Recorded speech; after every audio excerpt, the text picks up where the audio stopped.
Okay, so here we are with our first lecture. We're looking at Bronislaw Malinowski's Argonauts of the Western Pacific, the introductory chapter where he's talking about method. So first, a couple of things about Malinowski. You can see him captured here in two poses, in his professorial look on the one hand, and then his a point where he's in the field, here talking with some of the Trobriand islanders with whom he did his research. Now, Malinowski was born in Krakow. Then it was actually part of the Austro-Hungarian Empire, and he completed a PhD in mathematics, but that, of course, was not enough for him, so he went on to do a second PhD in anthropology at the London School of Economics. He's conducting fieldwork in New Guinea, which was a British colony at the time, when World War I broke out.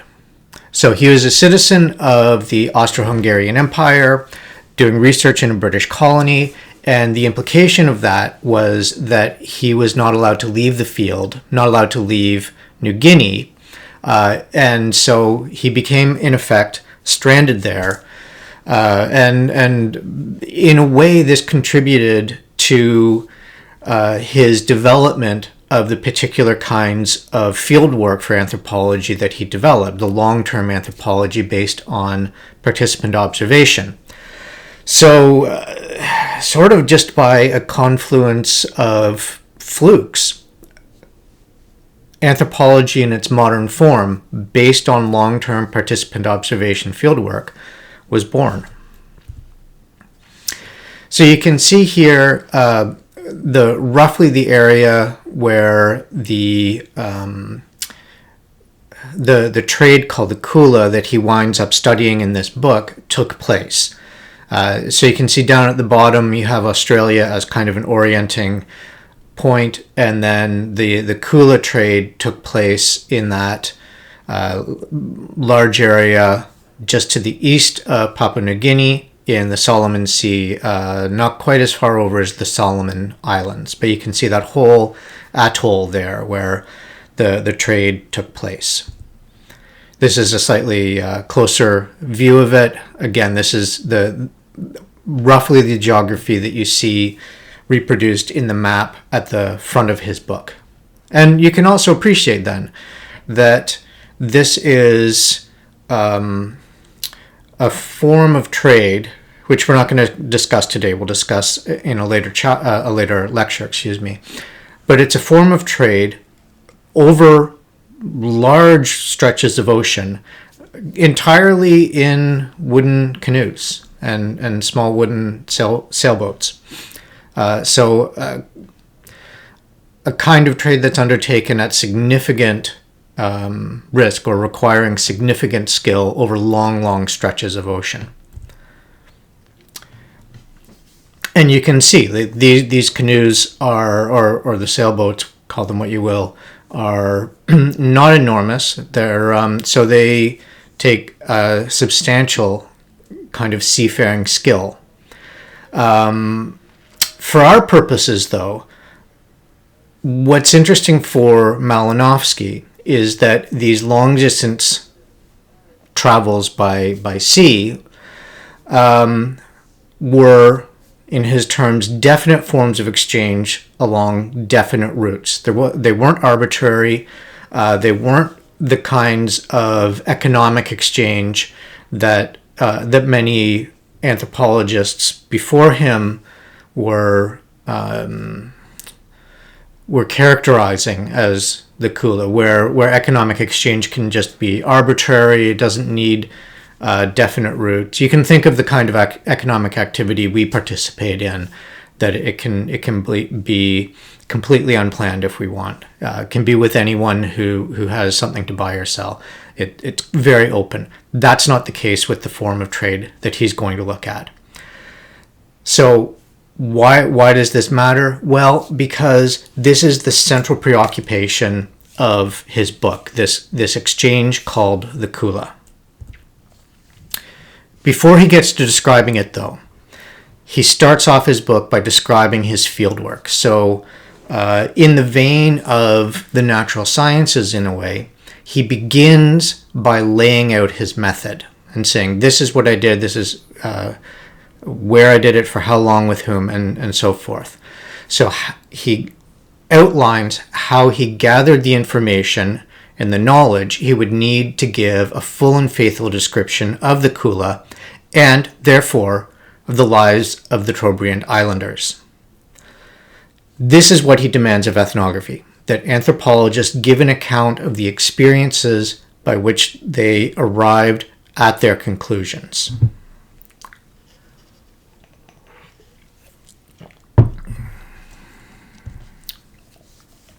He insists on this kind of ethnographic explicitness so that we can clearly distinguish between observations of what members of the community do and say on the one hand, and what explanations the ethnographer gives of those acts and statements.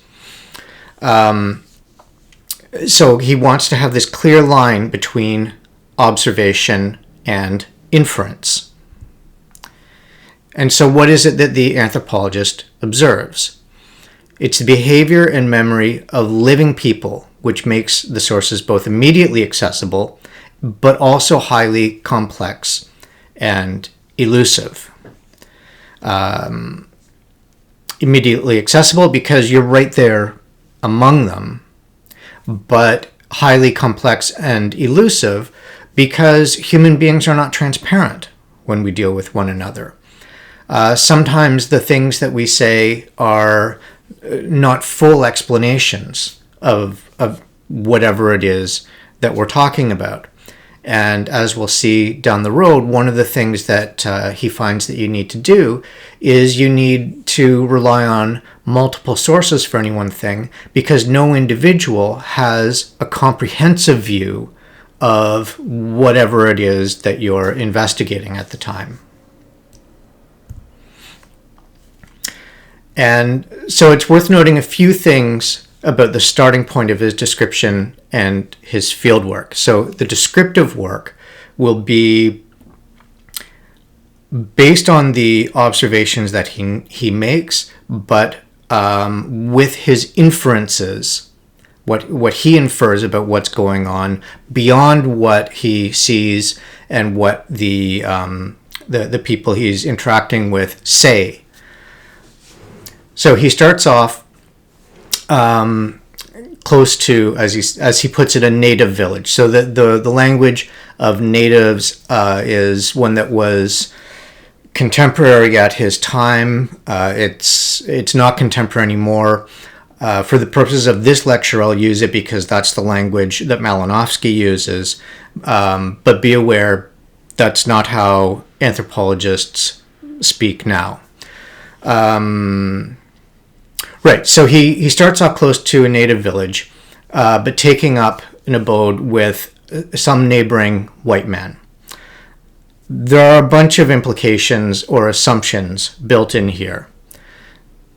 So first of all, he takes anthropology to be the activity of white people, white Europeans in particular, who can start by touching base with other white people. But then one has to ask, who are these people? Well, he's doing field work during the colonial era, near the end of the colonial era, but still during the colonial era. So there's already some sort of colonial order providing an overall context that is largely invisible in his books. He, I think, does this largely for methodological reasons. He doesn't want to write about the white people who are already there, the colonial figures who are already there, and he doesn't want to write from their point of view. He winds up being quite critical of the shallowness of the views that they have of the Trobriand islanders. And so there's a way that an important part of the context in which he's studying is just set aside, and he simply doesn't discuss it in his books. It sort of raises to the surface here and there, but it's infrequent. And so we see it a little bit in this introduction. Okay, so this leads to another assumption here, that the natives, so-called, are just there. They're available for white people like him to study, but also they are intrinsically interesting to study. And this lets us see a couple of things about anthropology's origins. Now, there are three foundational figures that pretty well everyone accepts lie at the origin of anthropology and of sociology for that matter. They are Karl Marx, Max Weber, and Emil Durkheim. With sociology, the research sites were different than what you get in anthropology back at the time that Malinowski is doing his work. Sociology mostly focused on the industrializing world, so Europe, America, places like that, and it was largely interested in the effects of industrialization on Europeans and Americans.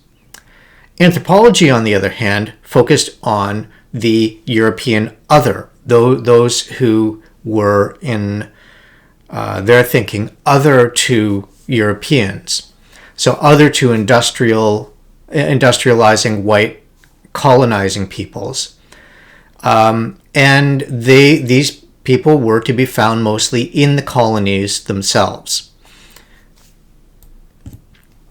It's worth noting then that these distinctions have really decayed over the last 100 years since Malinowski was doing his fieldwork.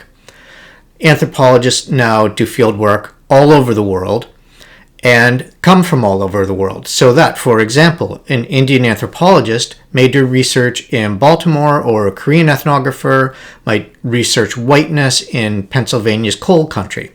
These are people I know from when I was doing my PhD who are doing this kind of work. So that these, the sort of built-in colonial boundaries of sociology and anthropology have really, really broken down significantly over the last 100 years. But now, back to Malinowski. He starts out with a command of the language. And though he takes a census, gathers kinship and tool terms and other things like that, he finds that he cannot get the hang of tribal life. So this is an interesting way of putting it, right? Like he's not starting off with technical language to get at what it is that he seeks. Getting the hang of tribal life is sort of a euphemistic term. It suggests that this is something that has not settled into anthropology's technical vocabulary, the way that kinship is laden with technical vocabulary, for example.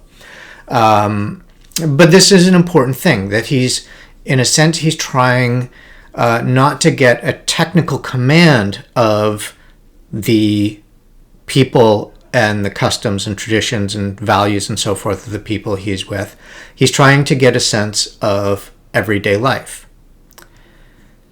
So at this point, though, he's still not speaking the language all that well, which is going to become a crucial issue.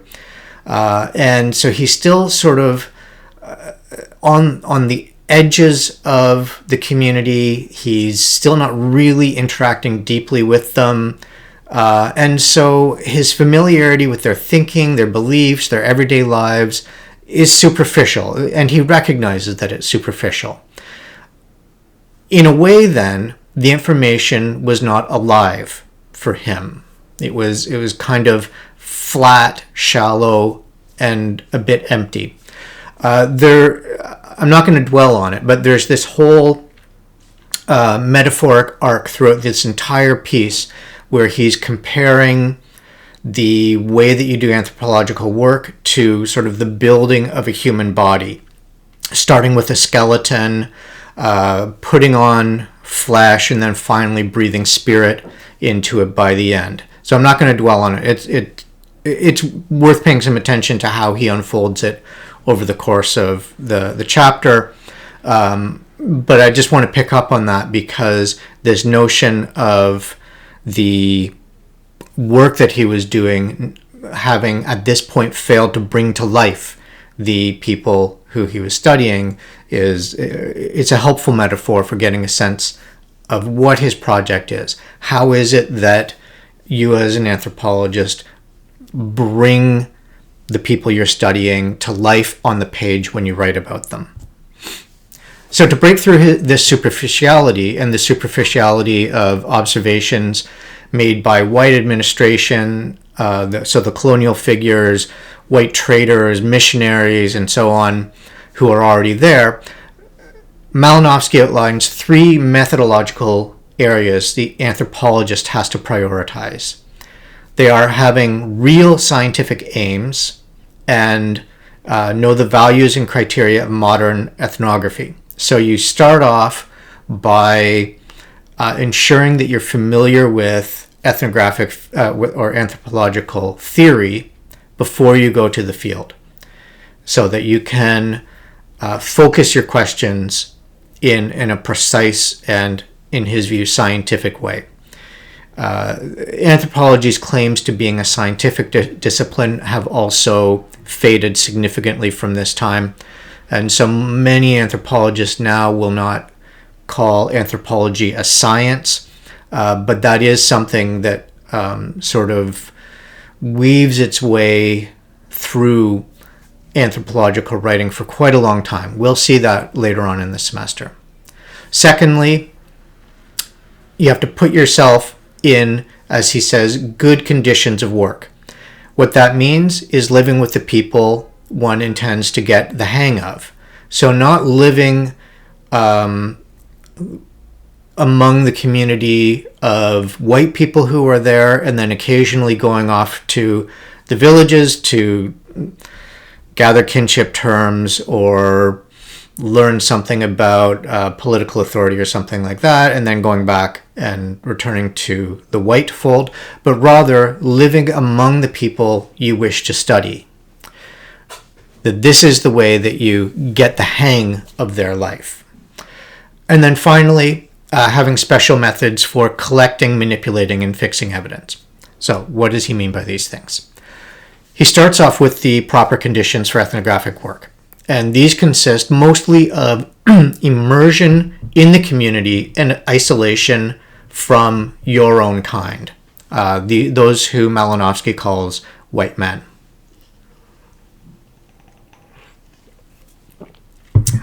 Of course, that's not necessarily going to be the same today, but this is the state of things when he was doing his work. So strict separation of the native village and the white man's compounds does not exist very much in the world right now, if it ever really did. But Malinowski's point remains important. You have to immerse yourself as thoroughly and exclusively as possible in the community you want to understand.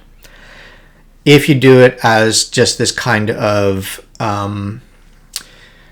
weekend exercise, he thinks you're simply not going to get the hang of the people you're with. You're simply not going to get the depth or intimacy of understanding that ethnography requires. So the goal of living in the company of natives is to integrate oneself to the point of achieving some harmony with his or her surroundings. Malinowski writes in the manner of his time, which is entirely in the masculine. It's as if women don't exist. So I'll correct that where it's not too disruptive for the rest of the lecture, because of course women do ethnography and women exist in these communities. So we can take it as kind of an artifact of the moment in which he was writing that we don't need to adopt for ourselves. Carrying on. For Malinowski, this harmony, the harmony with one's surroundings, meant both looking forward to events of some importance, as well as to the small daily things like gossip, the tempo of the day as it varied by season. So when people would get up, when they would form hunting parties, how these things varied by season and so on. In order to gather, again, the intimate details of everyday life. So not dwelling just on the big events, as important as they are, but really getting a feel for everyday life in its minute details as well. So the things like quarrels, jokes, family scenes, events, usually trivial, sometimes dramatic, but always significant, form the atmosphere of my daily life as well as theirs. So then, what is he doing? He's taking things that are part of their daily lives and ensuring that they're part of his daily life as an anthropologist as well. That's how he gets a feel for them. Indeed, as he says, he eventually became just part of the daily life, even if a bit of a nuisance. So it's not that the Trobriand Islanders ever started to mistake him for a fellow Trobriand Islander, but that he became a feature of their daily lives. At times, he points out, though, that he would break etiquette, but even these moments when he broke their etiquette were learning opportunities. Over and over again, he says, I committed breaches of etiquette, which the natives, familiar enough with me, were not slow to point out. I had to learn how to behave, and to a certain extent, I acquired the feeling for native good and bad manners. So again, this is not necessarily something that is codified for everyone to learn, but something that he has to develop a feeling for. In the next section, Malinowski turns to the topic of scientific aims, which came from a sound training in anthropological theory, informing research problems from their foundation, from the foundation of this grounding in theory. It's important to note that he sees this as a way of preventing preconceived ideas, not of arriving in the field with your conclusions and then looking for evidence. So his point is not that you arrive to the field free of preconceptions, but rather that by exposing yourself to theory, you are able to get a precise question rather than going with an answer in mind, seeing the things that support that conclusion, and then writing about those while excluding all of the things that would contradict that conclusion or that don't fit nicely with that conclusion. So that the work of theory in this way is meant not to work as blinders, but as ways of generating good researchable questions so that you arrive in the field with a question, not with an answer. So in my case, I was doing research on human rights in Thailand, and the question writ large that I had when I got there is, how is human rights emerging within Thailand at this time? This was in the early 2000s. So that I could have, if I were not following the kind of example that Malinowski sets out, I could have developed an idea of how human rights were emerging, then gone to the field and found the things that would support the view that I already had, and then gone back and written that up. What Malinowski encouraged someone like me to do is to have the question and then go and look for the data that would push me to shape my thinking to conform to the facts as they exist in the field, rather than forcing the facts to form to my conclusions. I hope that distinction is clear. Anyway, this is the role that he sees for theory, that theory should inspire questions that you take to the field rather than answer them in advance. And this can allow you or force you to make adjustments to theory in response to the facts that you encounter in the field. And this also then is how theory grows, develops, becomes more subtle, more precise, more nuanced, by encountering facts in the field that don't quite line up with the way that previous theory has considered these things, and so allowing theory to adapt and change and become better, become more sensitive to the reality that the ethnographer finds in the field. He puts it like this: the fieldworker relies entirely upon inspiration from theory. So the inspiration comes from the theory. The conclusions come from putting theory into dialogue with the facts that one finds in the field. A consequence of this grounding in theory is that previous undisciplined writings, so the writings of missionaries, of traders, of travelers, that kind of undisciplined writing, undisciplined in the sense of not coming from an anthropological discipline, and in the sense of not being disciplined by theory, by careful thinking that has preceded it. That undisciplined writing that portrays people as wild savages was displaced by ethnography that recognized how these people lived, in fact, in well-ordered, law-governed, principled communities. So that all of the writing that was tempted to portray them as the word says, savages, as kind of animalistic, in just the very earliest stages of civilization.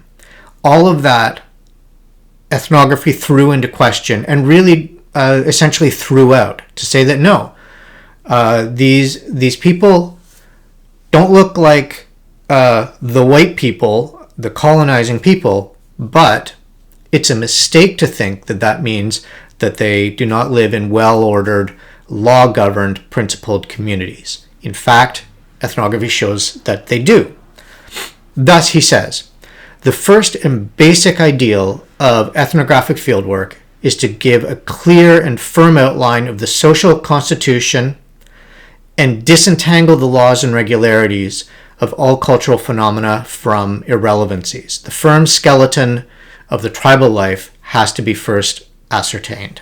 As I said, this is the kind of corporeal or biological metaphor that he starts off with, and that runs throughout his piece.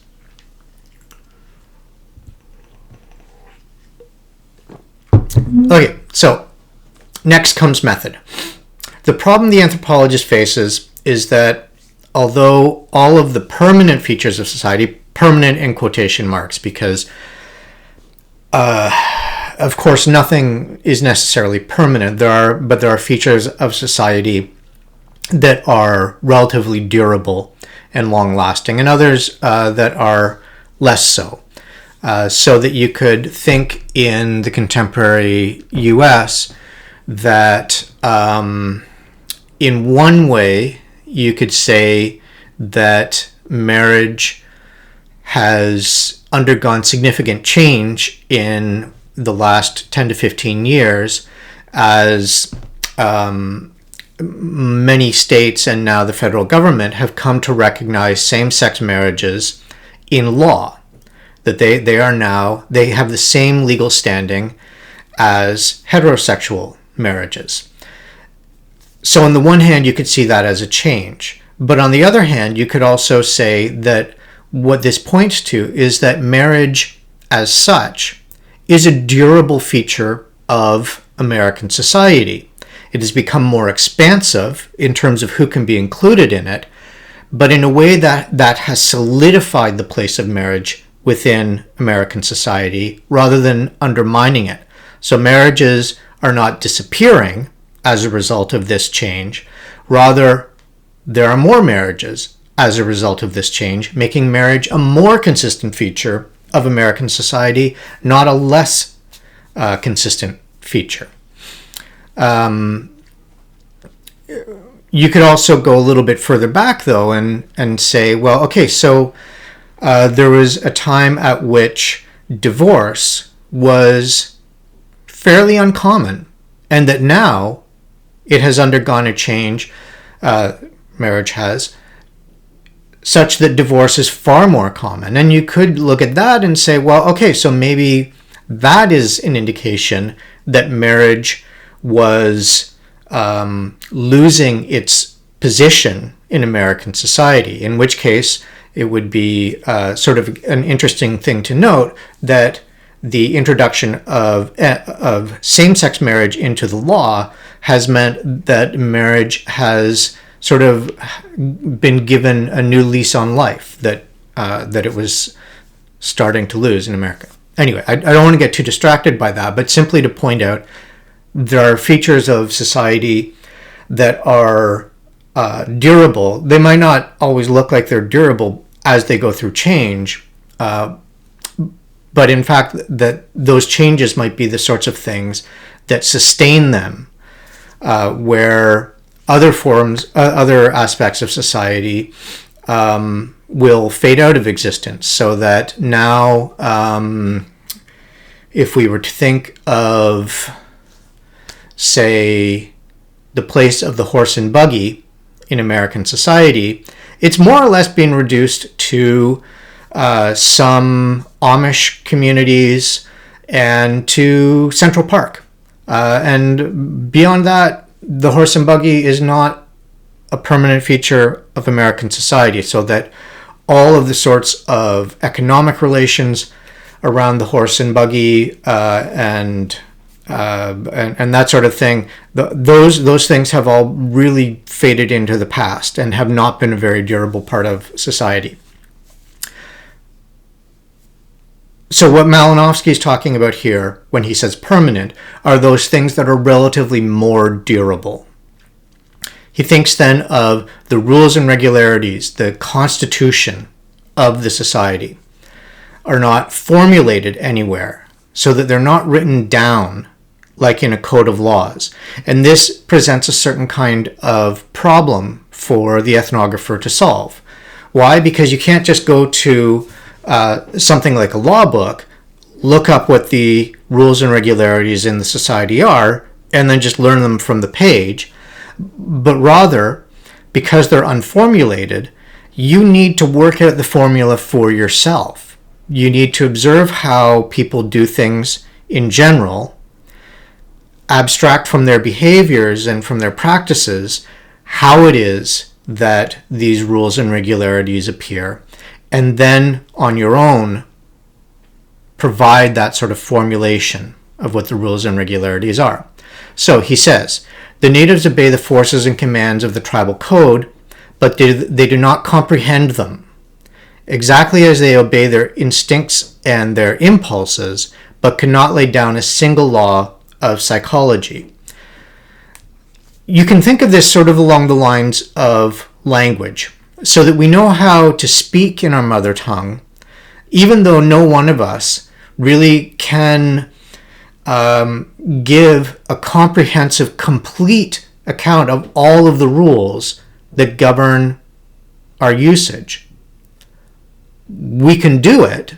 We can speak. We can follow the rules of, for example, English, without having to think about them, without having to formulate them for each and every sentence that we utter or that we write down. But that ability to use the rules doesn't mean that we can articulate what all of the rules are. And it may be the case that there's actually no living human that can give a comprehensive, complete list of all of the rules of a language at any given moment. Still, we can use them. So if you want to understand how another language works, then you can't just go and ask someone, so give me the whole comprehensive list of all of the rules of your language and all of the vocabulary that you use, please. You're not going to get anywhere doing that. You need, in fact, to observe how lots of people use the language or use the everyday regularities of their society, and from that start to abstract the rules for yourself. The ethnographer, therefore, has to collect data from multiple sources and draw the general inferences from this body of data. So you go from many specific instances of a practice, of a rite, of a ceremony, a set of rules, and so forth, and then you abstract out the generality from observing multiple instances of it. So instead of asking the native for abstract generalities, you ask about how a specific case would unfold. Whether an actual case or a hypothetical case, doesn't matter. You give a particular case, and then you ask how that would unfold. That's going to ignite a discussion amongst the people you're asking, and they'll go on to talk about similar cases, how they would unfold. And so what you get as an ethnographer then is the ability to collect all of these specific cases, both real and hypothetical, and from them you can start to work out the generalities, even though your interlocutors, the people you're studying with, even though they might not be able to articulate what these generalities are themselves. Typically, he says, the ethnographer takes the range of specific cases and starts to chart out the general shape of a practice, say marriage or punishment or the formation of hunting parties. And as the ethnographer does that, gaps will begin to appear. So that if you think of it as things that you could put into a table, as you fill in that table, gaps will start to appear to you, and that will open up new lines of inquiry for you. You can't do this with everything, but you could, as we'll see later in the semester, do it with things like kinship, so that as you start to gather kinship terms, you can draw a chart with all of the different terms that society uses in place on that chart. And then when you wind up with blank spots, then that opens up a new line of inquiry. He summarizes his first 2 points of method in the phrase, the method of statistical documentation by concrete evidence. So first, study each phenomenon through the broadest possible range of its concrete examples. So you gather all the cases you can without excluding those that don't seem to fit. To come back to the example I was just giving, if you were to study marriage in the US and you were to look only at the cases that were heterosexual in nature, then you would be excluding all of those cases that don't fit, and that would have the effect of giving you a really incomplete, inaccurate view of what marriage looks like in the contemporary US. Similarly, if you were to just go by the laws and statutes that existed 15 years ago, you would get a mistaken view, because it's so partial, of what marriage looks like today. So you take the whole range of cases that you can find. Secondly, if possible, arrange the results into a chart or table to allow comprehensive overview of the practice as a whole. And that's why I say things like kinship charts will allow you to do that kind of thing.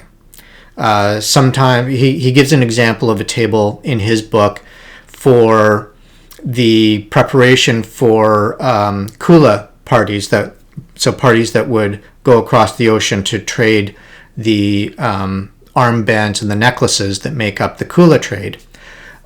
So who came and went at particular times, when they started making their canoes, the specific rituals surrounding the construction of their canoes and the preparation for their trips and so forth. So you can see he lays those out in a table that he can look back over, and he's got years and years then of entries into this table, so you can see what time of year things happened, what order they happened in, and so forth. And that gives him this kind of overview at a glance of that part of the kula. But he warns anthropologists not to become so concerned with the generalities that they generate, through the extensive collection of cases, that they lose the ability to describe the community members as living flesh and blood people. Again, that metaphor moving from skeleton now to flesh and blood.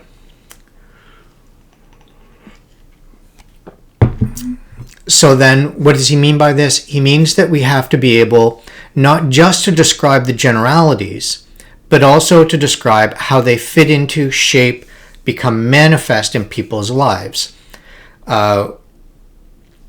So whether and why people become excited, anguished, puzzled, and so on by an event. So think of an example like driving. We could look at all of the laws in, say, just New York State, to keep it simple. You could look at all of the laws governing driving in New York State and say, okay, we've got a comprehensive sense of the laws now. We understand what all of the laws are. But that's not actually going to tell us how it is that people drive. It's going to give us some aspects of how people drive, but it's not going to tell us why some drivers give other drivers the finger on the road. It's not going to tell us why people do suddenly apparently aberrant things. It's not going to tell us why people cooperate on the road to allow others to merge and so forth, so that if you've ever driven through the Holland Tunnel, you'll see something that looks to me like the pinnacle of civilization, and that is that you have dozens of lanes of traffic all trying to converge into 2 lanes. Everybody's in a hurry to get where they're going, and yet it works out that I'll go, then you go, then I go, then you go, and people make space for one another, and everybody eventually gets in. You almost never see accidents going into the Holland Tunnel. It's extraordinary. But the way that these things work out then are not codified in the law, and that's what you would miss. You would miss how people actually drive, how people actually organize themselves with respect to one another on the road, or fail to organize themselves and behave badly on the road, because you're concentrating too much on the generalities of law and not on these kind of lived everyday ways of doing things. And so this is what he wants to get at with the phrase, the imponderabilia of actual life. These small, usually unexciting things, or at least undramatic things, that make up really the bulk of everyday life. So he says, here belong such things as the routine of a man's working day, the details of his care of the body, of the manner of taking food and preparing it, the tone of conversational and social life around the village fires, the existence of strong friendships and hostilities, of passing sympathies and dislikes between people, the subtle yet unmistakable manner in which personal vanities and ambitions are reflected in the behavior of the individual and the emotional reactions of those who surround him. So all of these things that quite likely have regularities of their own, but are not, they're not codified. They're not ritualized in the way that the specific steps of a ritual would be, so that you can think of, say, a Catholic service in which things like the host and the wine are presented in a highly ritualized form, that there's an order in which you do it. But the way that a parent gets a child to stop squirming in the seat during the service is not codified in that way. And that would be part of the imponderabilia of actual life. What's this mean? It means that there's a whole host of things that we can't render in the form of a chart, so that not everything can be put in the manner of a kinship chart. And yet they're essential to describing ordinary life. The difficulty is that it's very hard to register things that have become familiar. The things that are most familiar to us are also the ones that are most invisible to us. And so Malinowski recommends keeping a diary as a way to take note of such things. He says, if, side by side with the normal and typical, the ethnographer carefully notes the slight or the more pronounced deviations from it, he will always be able to indicate the two extremes within which the normal moves. So he sees normal, the idea of the normal, as occurring within a range. It's not a single thing, like a statistical concept of average, say, but it's a range within which things move. This is something that he draws, I think, from Durkheim, who we're going to see a bit later on, this idea of normal. So beyond keeping a diary, he recommends taking note of actors' actions during rites, ceremonies, and so on in minute detail, pretending that you don't know what is ritually significant and what is not, so that that way that you can start to tease out what sorts of actions are actions that one does while in the midst of a ritual but that are not part of the ritual versus those actions that are part of the ritual and that have to be performed in a particular way in order for the ritual to come off properly. Further then, he urges us not to remain bystanders in the activities, but where possible to join in. This is the participant part of participant observation. The final source of data Malinowski thinks we have to investigate is he says, the natives' views and opinions of utterances, because in every act of tribal life there is, first, the routine described by custom and tradition, then there is the manner in which it is carried out, and lastly, there is the commentary to it contained in the native's mind.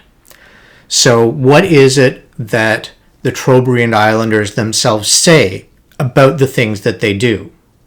And of course, we have to keep in mind that for everyone, what we say we do and what we do not always line up perfectly well, but it's revealing.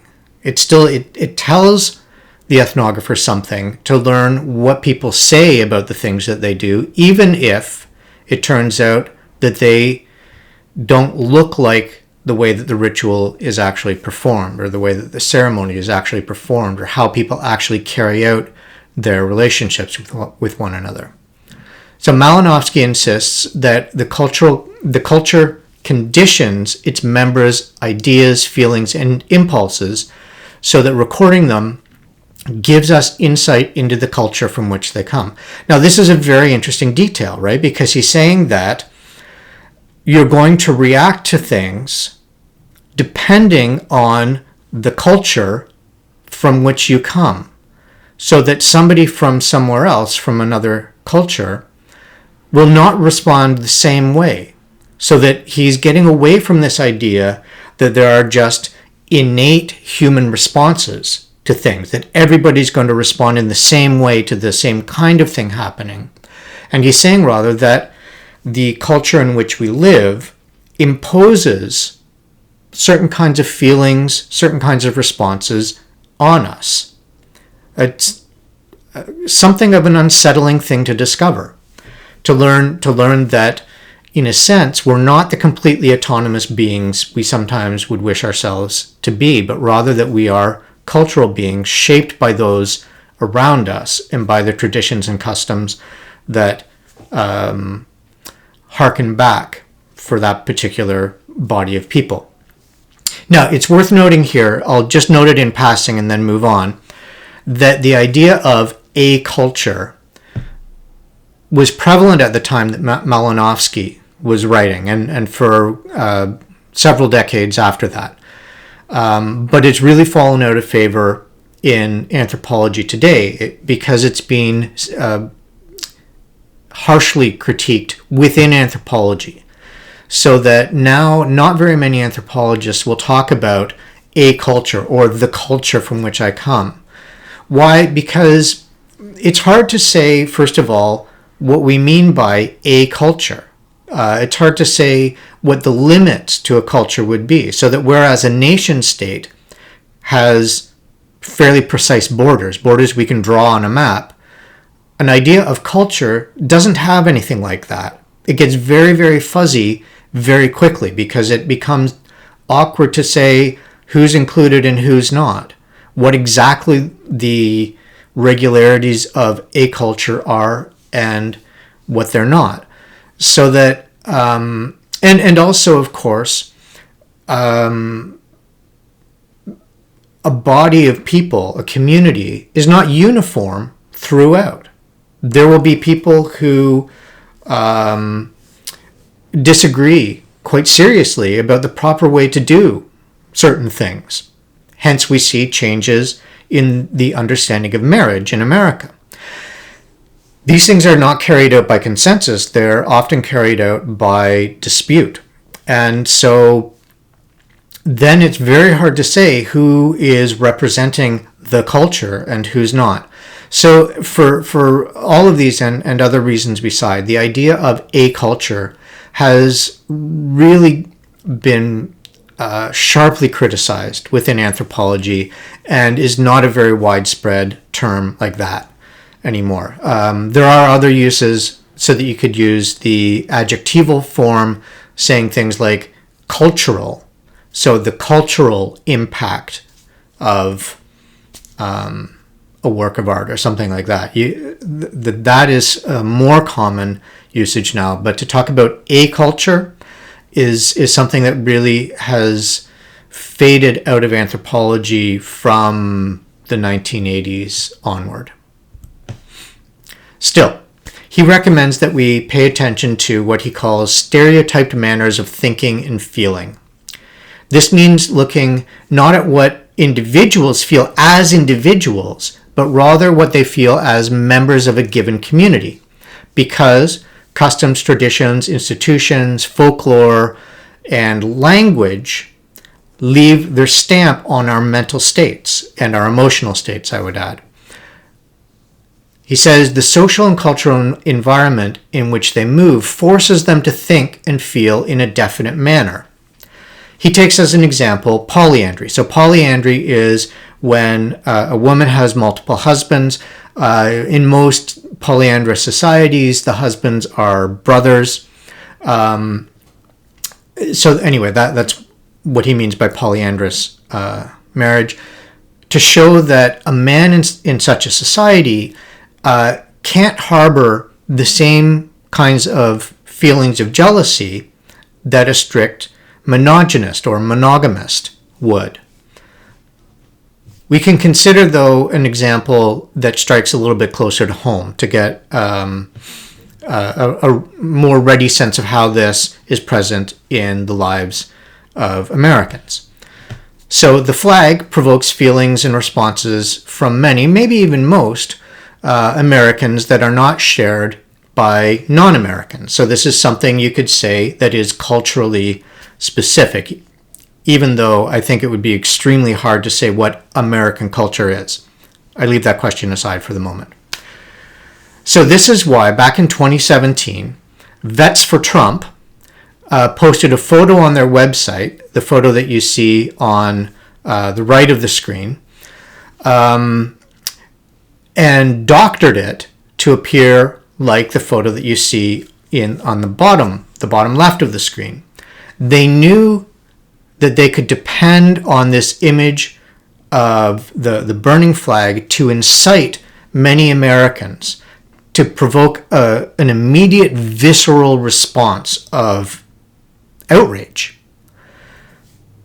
They knew this because they understand that this is a way that being American makes an imprint on I'm Canadian, but on Americans' emotional lives. So Malinowski then has explained that our cultural circumstances make an imprint on our thoughts and feelings. To understand how this works, Malinowski advises anthropologists to find out the typical ways of thinking and feeling corresponding to the institutions and culture of a given community, and formulate the results in the most convincing manner. An important part of this relies on taking down what people say when, in exactly the words they use, which relies in turn on familiarity with the language in which they speak.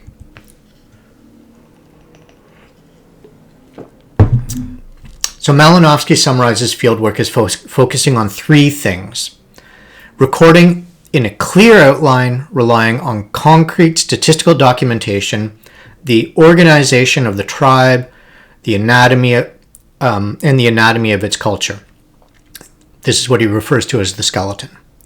Through minute, intimate observations assisted by an ethnographic diary, an account of the imponderabilia of actual life and the type of behavior, that would be the flesh and blood.